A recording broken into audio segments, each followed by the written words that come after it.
საქართველოს სტომატოლოგთა ასოციაცია წარმოგიდგენთ.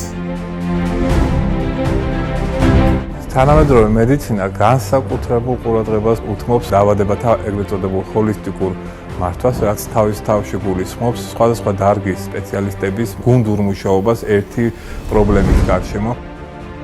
ადამიანი ერთი ორგანიზმია და ეს ორგანოები დაკავშირებულია ერთმანეთთან ძალიან მჭიდროდ და რაც არ უნდა შორიშოს იყოს ერთმანეთსგან განვაგებული ეს ორგანოები, ისინი მაინც ძალიან მჭიდრო კავშირში არიან.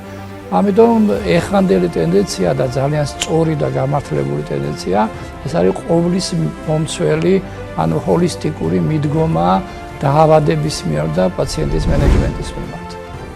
გულსიზრახთა სისტემის დაავადებები ერთ-ერთი ყველაზე გავრცელებული სისტემური დაავადებებია მსოფლიოში. კვლევების თანახმად არსებობს ორმხრივი ურთიერთკავშირი პაროდონტისა და გულსიზრახთა სისტემის დაავადებებს შორის.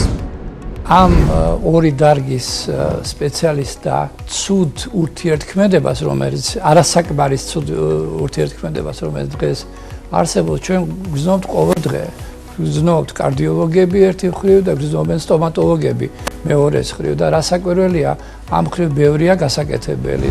დღეს უკვე ძალიან ბევრი ინფორმაცია ხდება იმის შესახებ, რომ პირის ღრუში ანთებითი პროცესები წარმოადგენენ უშუალო რისკს გულსიზრახთა დაავადებებისა, კერძოდ ათეროსკლეროზის განვითარების და გამწვავებისა, რადგან პირის ღრუში მიმდინარე ანთებითი პროცესი, როგორც არის თქვათ, პაროდონტიტები, აქედან მთელი რიგი ცნობილი უკვე პათომექანიზმებით შესაძლოა ანთებითი აგენტები გადავიდნენ საერთო სისხლის მიმოქცევაში, რასაც მოყვება სისტემური ანტიანთებითი პასუხი და აი ამ პათოლოგიური გზით შემდგომ უკვე აღწერილია მექანიზმები თუ როგორ შეიძლება განვითარდეს სიძახშიც ანთებითი პროცესები, რასაც მოყვება იქ ფოლაქების გაჩენა და ათეროსკლეროზის, ასე ვთქვათ, დაწყება, პროგრესირება, განვითარება, რასაც თავისთავად შემდგომ უკვე გულსიზრახთა დაავადებების ისეთი რთული და საშიში ფორმები მოყვება, როგორც არის გულისისხმული დაავადების მწვავე ფორმა, მიოკარდიtis ინფარქტი.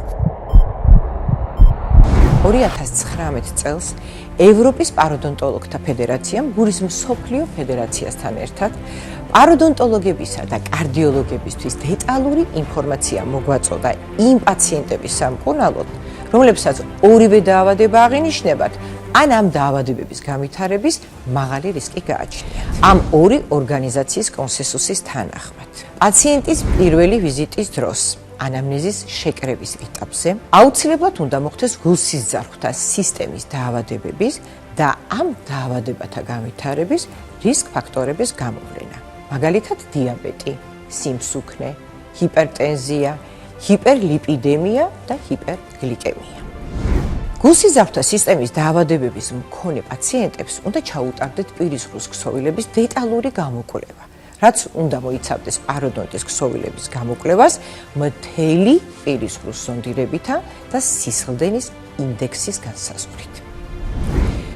გულსიზრახთა სისტემის დაავადებების მქონე პაციენტები, რომლებსაც არ აქვთ პაროდონტიტი, პაროდონტოლოგის მიერ დისპანსერული დაკვირვების ქვეშ უნდა იმყოფებოდნენ წელიწადში ერთხელ მაინც, იმისათვის, რომ პაროდონტის ქსოვილების მდგომარეობა გადამოწყვეტეს. გულსიზრახთა დაავადებების გართულებების მაღალი ალბათობის გამო პაროდონტიტის და გულსიზრახთა სისტემის დაავადებების მქონე პაციენტები ინფორმირებული უნდა იყვნენ სტომატოლოგთან ვიზიტის აუცილებლობის შესახებ. აგრეთვე გულსიზრახთა და პაროდონტიტით დაავადებული პაციენტების მკურნალობის დაწყება ზოგადი მდგომარეობიდან გამომდინარე უნდა მოხდეს და მკურნალობის ხანგრძლივობა შემდეგი პრინციპით დაიგეგმოს.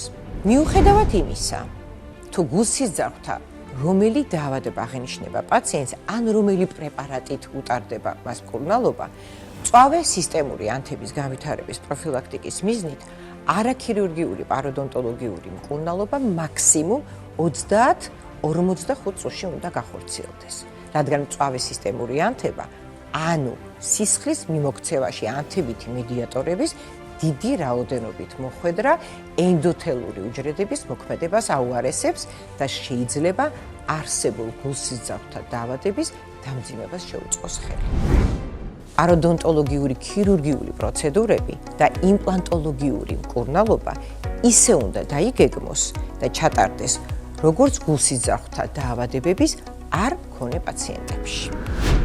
როდესაც სტომატოლოგიის და კარდიოლოგიის საერთო შეხების წერტილებზე საუბრობთ, უფრო მეტი აქ ყურადღება უნდა გავამახვილოთ ზუსტად იმაზე, რომ ეს რისკ ფაქტორი, რომელსაც მე ხაზი გავუსვი, კერძოდ ანთებითი პროცესი პირის ღრუში, ღრრძილების ანთება, შესაძლოა იყოს ერთ-ერთი უშუალო მონაწილე ათეროსკლეროზული პროცესებისა სიზარღვოვან სისტემაში.